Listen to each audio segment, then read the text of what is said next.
E a gente vai conversar hoje, ter a oportunidade de entender um pouquinho do assunto. Já se encontra aqui nos estúdios Saúde e Fé o Dr. Cássio Sanches Watanabe, médico psiquiatra. Prazer. Seja muito bem-vindo, doutor. Que Obrigado, honra Fê. recebê-lo aqui nos estúdios do Saúde e Fé. Bem-vindo, doutor. Muito obrigado, agradeço o convite. Eu quero convidar o senhor aqui para a gente começar o nosso bate-papo. O senhor viu aí o caso da Elaine. Doutor, a gente vai aprofundar no tema. Sim. Talvez a primeira pergunta, assim, a gente vive no dia a dia situações de angústia, de tristeza, e a gente usa algumas expressões. Ah, a pessoa está meio deprê. Esse meio deprê porque está triste, meio chateada, é a depressão que a gente conhece, doutor? Não. Tristeza é um sintoma que faz parte da vida, né? Então a tristeza, assim como a alegria, ela está dentro do nosso meio. Uma notícia que não te agrada, um parente que está doente, uma questão financeira que te deixou apertado, isso leva à tristeza. A depressão é algo muito mais O profundo. que é então, doutor? A depressão é uma série de sintomas, tanto emocionais quanto físicos, tá? Que vão levando a um quadro onde a pessoa entra num padecimento, tá? Então, como, né, a senhora Elaine relatou, além de perda de interesse, fazia aquilo que gostava com carinho, com amor e perde o interesse de aquilo que dava prazer, humor deprimido. Aí se encaixa a tristeza e algumas pessoas confundem essa tristeza, porque a tristeza é semelhante, mas não é só a tristeza. Alteração do peso, alteração do sono, fatigabilidade, ou seja, a pessoa não tem energia para fazer as coisas que deveriam fazer, inclusive com alegria. Se faz, faz com obrigação, faz porque tem que fazer. E chega um momento onde a depressão se agrava tanto que a pessoa não consegue mais sair da cama. Busca o isolamento e até mesmo a questão do sentimento de inutilidade, de culpa que Ela não sente fraquejou. mais prazer em fazer as coisas, doutor? Não. Não sente mais alegria, motivação, não quer Exato. sair de casa. Né? Exato. Isso, a pessoa nasce com isso, tem algum fator desencadeante, faleceu alguém, ou uma notícia que recebeu, um desemprego, enfim, uma crise. Isso pode desencadear, é um fator desencadeante, ou a pessoa já nasce com essa predisposição? Porque é uma doença, né, doutor? Correto. São as duas coisas, tá? A predisposição, de fato, ela tem uma carga genética muito grande. Então, se você tem pai, mães, tios, irmãos que já sofreram depressão, já passaram por isso, como você relatou no anúncio, 5 a 17% da população teve, tem ou vai ter depressão. Entendi. Então, é uma grande escala, né? Agora, fatores como um luto, por exemplo, são pré-determinantes para gerar depressão. Lembrando uma coisa, né, para diferenciar. Por O favor. luto, até 6 meses, ele é encarado como luto. Luto de um esposo, uma esposa, um filho, um pai. Então, isso também não é depressão. Não podemos entender que faleceu um parente em um mês a pessoa... É uma ferida ainda aberta. É uma ferida ainda aberta. Após 6 meses, aí nós podemos entender que esse luto não passou e aí já começa a depressão a pegar, né? Agora, o doutor Cássio, aí o fator familiar, os amigos, porque a pessoa, era uma pessoa ativa, uma pessoa cheia de energia, de vida no dia a dia, alegria, enfim. De repente começa o semblante modificar, começa essa tristeza, a pessoa não quer sair com os amigos. Aí vão os amigos visitar no ambiente de trabalho e tentam, olha, vai sair, vamos a uma festa, vamos passear, vamos caminhar no parque, e a pessoa não está com vontade. Ou às vezes dentro de casa, às vezes o pai, a mãe, enfim, ou até o irmão, que não sabe como lidar com essa situação, fica cobrando, olha, levanta daí, vai trabalhar, isso aí pode até ser frescura, não sei, desculpe a palavra, mas esses conceitos, essa interpretação da situação, é correto agir assim? Como ajudar os amigos, como ajudar a família nesse sentido? O primeiro passo é buscar ajuda. Eu acho que se alguém te cerca, seja de fato um amigo ou um familiar, não pode encarar, de fato você quer mexer com essa pessoa para que essa pessoa levante, agora tem que procurar ajuda especializada. Se esses sinais estão acontecendo, o primeiro é ouvir, escutar a pessoa. Isso é um primeiro ponto muito legal, inclusive do tratamento. Então, você poder dar o ouvido sem pressa, isso você já começa a ajudar essa pessoa dessa forma. E a partir do momento que você ouvir e entender que essa pessoa não está normal, mesmo leigo, que a pessoa deixou de ser como é, como você acabou de descrever, é necessário buscar ajuda psiquiátrica. Como a Elaine falou, o psiquiatra ainda tem um estigma muito grande da sociedade. E o psiquiatra, ele não é médico, né, de louco, digamos assim. Justamente esse preconceito. Por isso que eu dou graças a Deus aqui que existe o Saúde e Fé, que a gente traz todo dia um especialista e entra na sua casa, um médico que entra na sua casa todo santo dia, essa é a nossa proposta, para desmistificar muita coisa. E a gente tem esse preconceito, quando vai para um psiquiatra é porque está com problema de cabeça, está ficando louco, vai internar, e é assunto de piada, é manicômio, não é nada disso. Ou seja, é o psicólogo, é o médico, psicólogo, psiquiatra que pode prescrever aquela medicação necessária para a tua cura, para o teu tratamento. Então, nada de preconceito contra os pobres psiquiatras, viu, gente? Na verdade, é uma grande alegria para nós quando o paciente vem nos procurar e a gente consegue enxergar essa melhora no paciente, porque o paciente ele fica muito grato, ele não tem uma doença que todo mundo consegue ver como uma fratura, que aqui obviamente que ele tem que procurar o médico, mas é uma doença, como nós chamamos, de uma doença da alma. Então, além de atingir o paciente fisicamente, ele vira outra pessoa, ele se apaga frente ao mundo. Entendi. Agora, doutor, assim, existem estágios de depressão ou não? Sim, depressão leve, tá? Moderada e grave. E até mesmo a grave pode surgir sintomas deliroides, ou seja, delírios e alucinações, tá? A pessoa fica tão doente, não procura e se isola, que começam a escutar vozes. Vê coisa, vozes... Principalmente auditivas, as alucinações são auditivas, falando que ela é inútil, que ela não tem valor, para ela, de fato, né, vir a cometer algum ato contra ela. Então, esse é uma depressão grave e algumas vezes necessita de internação, em casos graves. Então, quando chegou aí, geralmente é uma pessoa que não tem um suporte familiar ou social que enxergue que essa pessoa deixou de trabalhar, deixou de fazer o que tem que fazer, inclusive deixou de cuidar de si mesma e está, entre aspas, abandonada. Então, essa pessoa tem que ser levada ao atendimento o mais breve possível. Inclusive, o senhor falando assim, de situações, eu quero convidar o senhor, que nós temos aqui na nossa Claro. tela, algumas imagens aqui, doutor, assim, de sintomas, acho que é para quem está em casa também, para você que está nos acompanhando, ele falou alguns sintomas para a gente entender. Nós não queremos aqui potencializar a doença, pelo menos queremos trazer alternativas de cura, né, graças a Deus, mas a gente precisa entender. Então, por favor, doutor. Então, isolamento, uma vez que a pessoa perdeu, né, a energia, perdeu a capacidade de sentir prazer naquilo que ela gostava, ela começa a se isolar. Ela não tem mais interesse no mundo. Então, o que a pessoa faz? Isolamento. Isso são sintomas, gente, para você identificar na sua casa, né, possíveis situações, enfim, que as pessoas podem estar entrando nessa dinâmica e a gente pode ajudar. Então, entendendo é o melhor caminho. Então, a falta de energia, fatigabilidade, como eu falei, né? Isso vai levar a uma falta de concentração.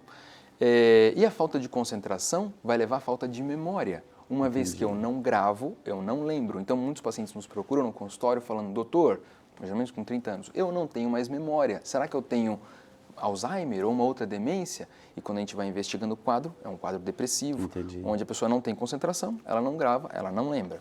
Raiva. As pessoas que tentam estimulá-la de alguma forma, né? Então ela fica irritada, com raiva, porque ela não entende que ela... Tipo assim, me deixa em paz, me deixa quieto. Me deixa quieto, exato. Assim, vamos lá jogar bola? Não, não quero. Não, vamos, por quê? E aí vem a história da frescura, larga a mão, levanta daí. Exato. Não entende que essa pessoa de fato está doente, né? Entendi. O abuso de álcool, de drogas, isso a pessoa usa como um refúgio, né, para poder tentar se esconder da doença, tentar, de alguma forma, esquecer que está compensar, doente. tentar buscar uma solução pessoal Exato, para o problema, exato. ou esquecer a situação, ou tentar dar um basta nisso tudo. Exato. Olha só. E a droga, muitas vezes, ela pode até levar uma pequena euforia momentânea, tá? Como o uso, por exemplo, de cocaína, porém, ela vai deprimir no momento seguinte, além de adquirir um vício. Aí é o né? ciclo vicioso, né, doutor? Que mais, doutor? Tristeza, como nós já falamos, isso é o primeiro sintoma que é identificado. Mas né? a tristeza dentro do conjunto, não é qualquer tristeza por um fato, um episódio, um fato isolado, não é? De forma alguma, não. É uma Entendi. tristeza que ela se mantém. Não é uma tristeza porque aconteceu um fato Entendi. e dali algumas horas ou dias você está melhor. Não. Entendi. Depressão é importante entender o seguinte, mesmo que nós temos todos esses sintomas, não é depressão. Depressão, ela se mantém por pelo menos 2 semanas. Então, como eu lhe falei, às vezes aconteceu alguma coisa muito forte, como uma perda de um emprego. Entendi. Você pode até ter associado uma série desses sintomas, mas isso não é depressão ainda, tá? Entendi. A partir de 2 semanas, a gente pode classificar Quando como a pessoa depressão. não sai desse quadro, Exato. desse conjunto de situações, aí sim, opa, alguma coisa está desencadeando lá. Exato. Falta de apetite, a pessoa não quer comer? Falta de apetite, a pessoa não quer comer, como se ela tivesse brigado com um ente e de repente vem a comida não desce, tá? Isso é depressão típica. A depressão atípica, que foi o caso relatado pela senhora Elaine, é uma depressão onde você tem aumento da ingesta de alimento, tá? E uma hipersonia, ou seja, a pessoa quer dormir o tempo inteiro, tá? Então isso tem que ser bem diferenciado também. Ou seja, a pessoa, ela tem esse problema com sono, às vezes ela nem dorme, mas quer ficar lá isolada, quer Sim. ser prostrada na cama, não quer contato com ninguém, sempre no escuro. Exato. Então, começa assim um quadro assim de abismo mesmo, Exato, que começa isolamento, a ela viver. não quer contato, né? Até porque isso é característico que, como as pessoas vão abordá-la e tratam esse tema tão sério como frescura, como a pessoa que é preguiçosa, então as pessoas acabam ofendendo ela. Entendi. E não notando de fato a doença. Aqui antes do penúltimo, doutor, é sentimento de culpa. Por que tem esse sentimento de culpa? A inutilidade, acha que não presta, acha que está Exato. ocupando o espaço de alguém nesse mundo, etc. Acha que falhou. Falhou, fracassou. Eu fracassei. Fracassou. Eu não, de repente ela perdeu o emprego, que é um fato gerador no nosso país, né? Comum, então eu fracassei. Entendi. Então ela tem que entender que ela nasceu sem emprego, ela conseguiu um emprego e ela vai conseguir novamente um outro emprego, né? Através das capacitações. Mas a culpa, eu fracassei como mãe, como pai, como empregado ou como empresário. Entendi. Em diversos aspectos ela se sente culpada. Eu disse para pular o anterior porque começa a invadir também, e é uma realidade, ou seja, eu anunciei o programa dizendo assim que infelizmente uma depressão não tratada, não cuidada, não acompanhada, vem aqueles pensamentos de morte, doutor. Sim, e são bem comuns. Porque a consequência desse fracasso, dessa inutilidade, doutor? Isso é uma consequência de tudo, tá? Entendi. A pessoa, ela se sente tão mal, que chega ao ponto de falar, eu prefiro morrer Entendi. do que ter esse sofrimento. Então, por isso que a gente classifica isso como uma das piores dores que tem, porque ninguém está vendo, só a pessoa que sente, e ela prefere uma escapatória. Nem sempre o pensamento de morte é de fato que a pessoa gostaria de morrer. Mas ela expressa esse pensamento, ela diz, olha, porque a gente sabe, é uma realidade muito delicada isso, né? Ela começa a expressar, olha, eu vou tirar minha vida, eu vou acabar... Ela começa a expressar para a família ficar atenta, doutor? Ela expressa num momento de desespero, né? Para um ente mais próximo, ela se expressa, mas isso já é um pedido final, Exato. onde a família tem que tomar uma providência imediata, tá? Exato. Gente, mas a gente não pode e não vai deixar isso acontecer. Por isso que existe o Saúde e Fé. E vamos continuar o nosso bate-papo aqui, doutor, por favor. Doutor Cássio Sanches Watanabe, médico psiquiatra, está nos dando uma aula aí como a gente pode entender esse assunto depressão. No bloco anterior, doutor, a gente falou o que é os sintomas, acho que ficou bastante claro para as pessoas. E o que fazer, então, a partir de agora? Qual é a ação prática? O que uma pessoa, o que é família, qual é o processo de tratamento dessa pessoa? Bom, a primeira coisa após identificado que a pessoa não está bem, né, é levar a procurar ajuda especializada. A priori, as pessoas têm preconceito em procurar o psiquiatra, então elas procuram um outro médico em geral, um médico clínico, um médico da família, e esse médico vai encaminhar o psiquiatra, tá? Ou então vão direto à procura do psiquiatra. Por que é importante procurar o psiquiatra? Para que se faça um diagnóstico. As pessoas procuram geralmente um psicólogo com medo de procurar o psiquiatra justamente pelo preconceito. Contudo, às vezes, a própria depressão ela pode ser levada não simplesmente por um fator emocional, mas por uma causa orgânica. O que eu quero dizer com isso? Um quadro de hipotireoidismo, que é um quadro endocrinológico, onde a pessoa ela diz que tem tireoide, ela tem hipotireoidismo, leva a um quadro de depressão. Ela fica letárgica, sem energia, ganha peso, tristeza, cansada, e não é só uma questão emocional. Então, as causas orgânicas têm que ser levadas em conta antes da gente linkar que isso é uma depressão, entre aspas, simples, tá? Algumas medicações também levam à depressão, como o uso de corticoide, alguns antihipertensivos, como rezepina, tá? Interferon, também pode levar à Automedicação depressão. jamais, pelo amor de Deus. Jamais, Olha os efeitos colaterais aí. Então, essa é uma questão importante para fazer um diagnóstico correto, porque simplesmente a gente procura um tratamento de cara sem fazer um diagnóstico, a gente pode estar perdendo tempo e agravar os sintomas. Entendi. Tá? Exercício físico, nesse caso, ajuda bastante, né? Fantástico, tá?